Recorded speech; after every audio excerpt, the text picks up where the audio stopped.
ሰላም ጤና ይስጥልኝ። ለጥር 14 2018 ዓመተ ምህረት በጣም አኩሪና አዲስ ዜና ነው ይዘን የመጣ ነው። ፋኖ ደላንታ ወረዳ ላይ 5 ሰዓት በፈጀ ውጊያ ወደ ሞቶ የሚጠጋ የጥላት ሰራዊት በመደምሰስ አስደናቂ ድል አስመዝግበዋል። ይህ ድልም አስደናቂ ከመሆኑም አልፎ ጠላት በቅርቡ ፋኖ አማራን እንደሚቆጣጠር ያመነበትና ተስፋ የቆረጠበት እንደነበር ማረጋገጥ ተችሏል። ይህንን አዲስና አኩሪ የደላንታውን የድል መረጃ እንዳያመልጣችሁ እስከ መጨረሻው ደቂቃ ድረስ ከኛ ከ5 ደቂቃ ሚዲያ ጋር አብራችሁን ቆዩ፣ እናስደምጣችኋለን። አንድ የምንጠይቃችሁ ነገር ደግሞ ቪዲዮ ቫይራል እንዲወጣልን ላይክ በማድረግ እንድታግዙን እንጠይቃለን። እናመሰግናለን።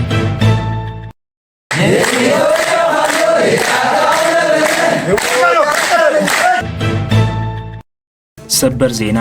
ጤና ይስጥልን ውድ የ5 ደቂቃ ሚዲያ ተከታታዮች፣ የዕለቱ አዳዲስ የፋኖ ትግሎችና አንኳር ነጥቦች በዚች በ5 ደቂቃ ጊዜ ውስጥ አጠር አድርገን ልናቀርብላችሁ መጥተናል። በቅድሚያ አርዕስተ ዜናዎች እናስደምጣችሁ። የአማራ ፋኖ ብሔራዊ ንቅናቄ ፖሊት ቢሮ የመጀመሪያ ስብሰባውን አድርገዋል። ተጨማሪ ያለን ታረምጡታላችሁ። አርበኛ ደረጀ በላይና ሰለሞን አጣነው አቋማቸውን አሳውቀዋል። ተጨማሪ የስልክ ጥሪ ያለ እናስደምጣችኋለን። ፋኖ እስታይሽ ከተማ ዙሪያ ታላቅ ድል አስመዝግበዋል። ተጨማሪ ያለን ታረምጡታላችሁ። ፋኖ ደላንታ ወረዳ ላይ 5 ሰዓት በፈጀ ውጊያ ወደ ሞቶ የሚጠጋ የጠላት ሰራዊት በመደምሰስ አስደናቂ ድል አስመዝግበዋል። ይህንን መረጃ በሶስተኛው ዜናችን እናስደምጣችኋለን። አብራችሁን ቆዩ። የአማራ ህዝባዊ ትግሉን የምትደግፉ ውድ አድማጭ ተመልካቾቻችን ቪዲዮውን ላይክ፣ ቻናሉን ሰብስክራይብ እንዲሁም በኮሜንት ድል ለአማራ ጀግኖች እያላችሁ ለህዝብ ብለው ጫካ ለገቡ አርበኞች እንድታበረታቱ ዘንድ በአክብሮት እንጠይቃለን። እናመሰግናለን። በቀጥታ ወደ መረጃዎች አለፍኩኝ። እስከ መጨረሻው ድረስ ከኛ ጋር ቆዩ። የአማራ ፋኖ ብሔራዊ ንቅናቄ ፖሊት ቢሮ የመጀመሪያ ስብሰባውን አድርገዋል። ጥር 9 2018 ዓመተ ምህረት በይፋ መመስረቱ የተገለጸው የአማራ ፋኖ ብሔራዊ ንቅናቄ የፖሊት ቢሮ በትናንትናው ዕለት በተለያዩ አጀንዳዎች ላይ ውይይት አድርጎ ውሳኔዎችን አሳልፈዋል። የድርጅቱ ስራ አመራር አባላት በተገኙበት በዚህ የውይይት መድረክ ላለፉት 30 ወራት በነበረው የትግል ሂደት በነበሩ የእርስ በርስ ሽኩቻዎችና አለመግባባቶች እንዲሁም የአደረጃጀት ልዩነቶች ምክንያት ለተፈጸሙ ጥፋቶች የእርስ በርስ ይቅርታ መርሃ ግብር በማከናወን ውይይቱ ጀምረዋል። በፍጹም መተማመንና ጓዳዊነት የተጀመረው ውይይቱም የድርጅቱ ቀሪ የአመራር መዋቅር ስለሚዋቀርበት ሁኔታ፣ የወለጋ ክፍለ ሀገር ፋኖ እዝ ያቀረበውን የአደረጃጀት ጥያቄ፣ የቅጠናና የእዝ ስያሜዎችን በተመለከተ የሰራዊትና የነባር እዞችን ውህደት እንዲሁም የወታደራዊና የፖለቲካዊ ፍኖተ ካርታ ዝግጅትን በተመለከተ ሰፊ ውይይት አድርጎ የሥራ መመሪያዎችን ሰጥተዋል። አሁን ሁለተኛው ዜናችን እናስደምጣችኋለን። ከዚህ በመቀጠል በሶስተኛው ዜናችን የደላንታ ወረዳውን አስደናቂና ጠላትን ተስፋ ያስቆረጠ የድል መረጃ የምናስደምጣችሁ ይሆናል። አብራችሁን ቆዩ። ደጀን ክፍለ ጦር እስታይሽ ከተማ ዙሪያ ጠላት ላይ ሰብአዊ ጉዳት በማድረስ ድል አስመዝግበዋል። አፋብን ምስራቅ አማራ ቀጠና ሚኒሊክ እዝ የደጋሞ ኮር በደጀን ክፍለ ጦር እስታይ ከተማ ዙሪያ በርካታ የጠላት ሰራዊትን እምሽግ አድርገዋል። በትናንትናው ዕለት መነሻውን ከጋሸን አድርጎ ሲተለተል በነበረ በፋሽስት ሰራዊት ላይ በተደረገ ሽኝት ደማቅ ታሪክ ተሰርተዋል። ደጀን ክፍለ ጦር ጽናት ሻለቃ አድስጌ በተባለች ቦታ ላይ የብርሃኑ ጁላን ሰራዊት ጥምጥም ቅጥቀጣ ውስጥ በማስገባት የአማራ ህዝብ ሊጨፈጭፍ የመጣውን የጁላን ሰራዊት በ11 እርምጃ የተወሰደባቸው ሲሆን በ13ቱ ላይ ከባድ ቁስለኛ ተደርገዋል። ምንም እንኳን ጠላት እንቅስቃሴው በዙ 23 ታጅቦ ቢሆንም ቅሉ ከፋኖ ባሩድ ፈጽሞ ራሱን ሊታደግ አልቻለም። ወደ ሶስተኛው ዜናችን ስናሳልፋችሁ ፋኖ ደላንታ ወረዳ ላይ 5 ሰዓት በፈጀ ውጊያ ወደ ሞት የሚጠጋ የጠላት ሰራዊት በመደምሰስ አስደናቂ ድል አስመዝግበዋል። አፋብን ምስራቅ አማራ ቀጠና ሚኒሊክ እዝ የደጋሞ መብረቅ ኮር ጽናት ክፍለ ጦር በጠላት ሰራዊት ላይ ከባድ እርምጃ በመውሰድና ሰብአዊ ጉዳት በማድረስ ድል አስመዝግበዋል። ታላቅ ድል አስመዝግበዋል። በትናንትናው ዕለት በደላንታ ወረዳ ጥጉና ቀበሌ ላይ ከቀኑ 7 ሰዓት እስከ ምሽት 1 ሰዓት በዘለቀ አውደ ውጊያ በብርሃኑ ጁላ የሚመራው የብልጽግና ሰራዊት ከ29 በላይ የተደመሰሰ ሲሆን ከ47 በላይ ደግሞ ቁስለኛ ሆነዋል። ከጉባ ላፍቶ ወረዳ ኩረታ፣ ከተንታ ወረዳና ከደላንታ ወረዳ በገፍ አሰባስቦ በሶስት አቅጣጫ የመጣን የፋሽቱ ሰራዊት መቀበሪያው የእንጥጉና ተራራዎች ሲሆኑ በህይወት የተረፈው ወደ የመጣበት ተመልሰዋል። በምርኮኛና በጥቅመኛ የሚመራው የፋሽቱ ሰራዊትን የጽናት ክፍለ ጦር እንደ ብርቱ ፋኖዎች ከበባ ውስጡ በማስገባት ለጅብ እራት አድርገዋቸዋል። ከፋኖዎቹ የደረሰበትን የተጠናከረና ረጅም ሰዓት የፈጀ ድብደባ መቋቋም የተሳነው የፋሽቱ ሰራዊት አዳሩን አመራሮቹ ራስህን አውጣ የሚል ትዕዛዝ አውርደውለት ወደ የመጣበት ፈርጥጠዋል። ይህ ድልም አስደናቂ ከመሆኑም አልፎ ጠላት በቅርቡ ፋኖ አማራን እንደሚቆጣጠር ያመነበትና ተስፋ የቆረጠበት እንደነበር ማረጋገጥ ችለናል። አርበኛ ደረጀ በላይና ሰለሞን አጣነው አቋማቸውን አሳውቀዋል። ተጨማሪ የስልክ ጥሪ ያለ አድምጠነው እንመለስ። አንድነቱ መጥቷል። እንኳን ደስ አላችሁ፣ እንኳን ደስ አለን። እኛ የአማራ ፋኖ ብሔራዊ ንቅናቄ ድርጅት ስንሰይም ድርጅታችን መነሻችን አማራ መድረሻችን ኢትዮጵያ ብለን ያቆምነው ድርጅት መሪ አስቀምጠንለታል። መሪዎቻችን በልካቸው በልኩ በየጠቅላይ ግዛቱ በአራቱ ግዛቶች ገምግመን መርጠን ወስደን የድርጅት አመራር እንዲሆኑ አድርገን መርጠናል። በሁላችንም የተግባባ ድምጽ መርጠናቸው እንዲመሩን አስቀምጠናል።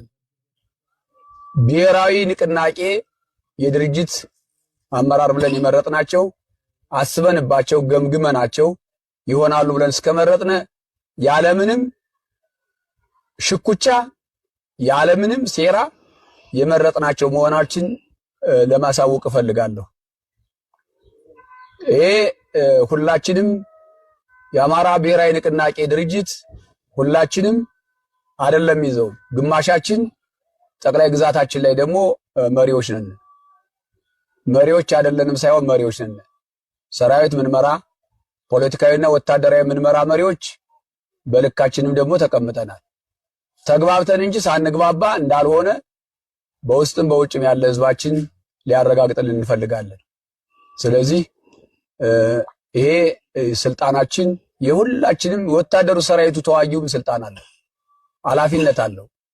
ሲታገል በልኩ ኃላፊነት አለው።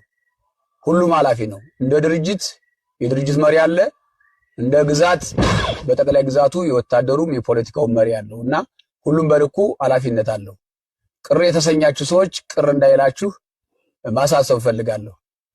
ተግባብተን ያደረግነው እንጂ ሳንግባባ የሆነ ነገር አይደለም። ሴራ ተንኮል የለውም። ሴራ ተንኮልን ገምግመን አልፈናል። የጎዳነውን ሆነ አግኝተናል። አንድ በነበርነ ሰዓት በጀመርነው ሰዓት ጠላትን አሸንፈን ህዝባችን አስደስተን ነበር። አንድ ሳንሆን ደግሞ በተከፋፈልንበት እድሜና ጊዜ ደግሞ ህዝባችን አስቀይመናል፣ ራሳችንን ጎድተናል።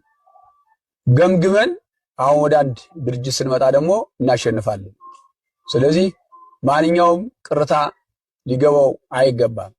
ውስጥ ላይ መሬት ላይ አንድ እንደሆን ነው ታጋዮቹ አንድ ስንሆን ህዝባችንም አንዱ ነው ያታግለናል። ታች መሬት ላይ ያለው ህዝባችን፣ ውጭ ያላችሁ ወገኖቻችን ደግሞ ትግሉን በበላይነት ምትደግፉን በሐሳብም በተለያየም ነገር ምትደግፉን ውጭ ላይ ያላችሁ የአማራ ብሔራዊ ንቅናቄ ደጋፊዎች፣ የድርጅታችን የትግላችን ደጋፊዎች አንድ እንድትሆኑልን እንፈልጋለን።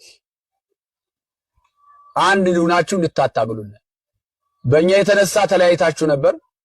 በእኛ የተነሳ እንደኛ ከሁለት ከሶስት ከአራት ሆናችሁ ነበር። አሁን ግን መልእክታችን አንድ እንድትሆኑ፣ በአንድ ምክር በአንድ ሐሳብ እንድትደግፉን እንፈልጋለን። ድጋፋችሁ እንዳይለይ እንፈልጋለን። ውጭ ላይ ያላችሁ እንደኛ እንድትታረቁልን እንፈልጋለን። ውጭ ላይ ያለው ወገናችን በጣም በጣም ይቅርታ እንጠይቃለን። ውስጥ ላይ መሬት ላይ ላለው አታጋያችን ህዝባችንም ከፍቶታል፣ አስከፍተናል፣ አንገላትተነዋል። ይቅርታ እንጠይቃለን። ይቅርታ እየጠየቅን ትግላችን ግንባር ይመራል፣ እናሸንፋለን። ሌላው መልእክት ማስተላለፍ የምፈልገው በዚያው ልክ እኛ በተከፋፈልንለት ቦይ እየገባ መንግስት የመደበው አገዛዙ የመደበው ከኛም አጥብቀን ስንይዘው ፈንገጥ እያለ የሚወጣው በየመንገዱ እየቆመ ህዝባችን አስቀይሞ ቆይቷል። የተለያዩት አታድርግ የተባለውን እያደረገ ህዝባችን ሲያስቀይም ቆይቷል። አንድነታችን ይህን ሁላ ቦታ ይሰጠዋል ማለት ነው።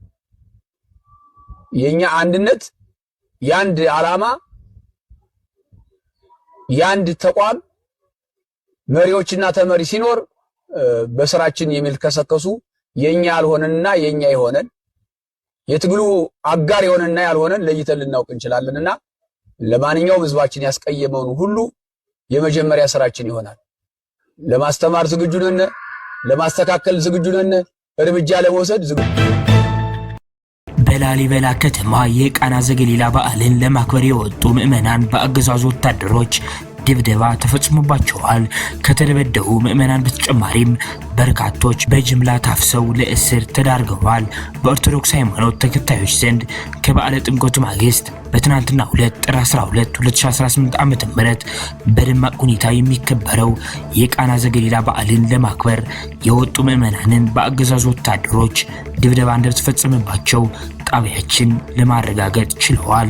በምስራቅ አማራ ቀጠና በቅዱስም በንጉስም ሀገር በታሪካዊቷ ላሊበላ ከተማ በትናንትናው ዕለት ከረፋዱ ጀምሮ የአገዛዙ ወታደሮች በዓሉን ለማክበር በተሰባሰቡ ምዕመናን ላይ ድብደባ የፈጸሙ ሲሆን በተጨማሪም በርካቶችን በጅምላ አፍሰው ማሰራቸውን የዓይን እማኞች ለጣቢያችን ገልጸዋል። ጥቃቱ ትኩረት ያደረገው በተለይ ወጣቶች ላይ ቢሆንም ድርጊቱ በአስቸኳይ እንዲቆምና ምዕመኑ በዓሉን በሰላማዊ ሁኔታ አክብሮ ወደ ቤቱ እንዲገባ ሲማጸኑ የነበሩ የሃይማኖት አባቶችና የሀገር ሽማግሌዎችም የድብደባው ሰለባ ሆነዋል።